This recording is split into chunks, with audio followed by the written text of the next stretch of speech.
Lipstick कोनो भी महिला के सुंदरता के बहुत बेसी निखार दै छै।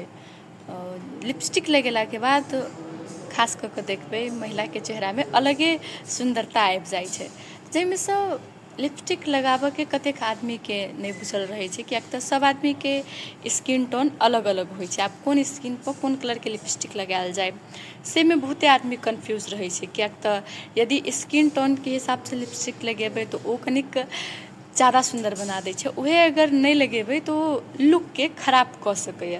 ताइ हम किछ स्किन टोन आ ओइ पर कोन कलर के लिपस्टिक लगाबक चाही ओइ के बारे में कहै छी। यदि अहाँ के फेस गोर अछि तो ओइमे पीच, न्यूड पिंक, हल्का बैगनी रंग आ मैट लिपस्टिक ज़्यादा लगायल करू। आ उहे यदि कियो पिरसियाम छी तऽ डार्क रंग जेनाकि लाल आ कत्थी ई सब लगा सकै छी।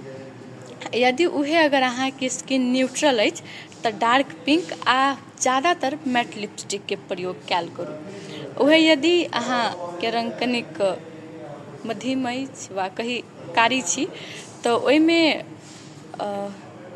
शियर ग्लास आ मरून कलर के लिपस्टिक सब लगायल करू, जे ज़्यादा सूट करै छै स्किन हिसाब से। ओइ कलर के लिपस्टिक लगेला के बाद जे फेस के जे चमक रहै छै से अलग भऽ जाइ छै, कनिक नीक लगै छै देखऽ में।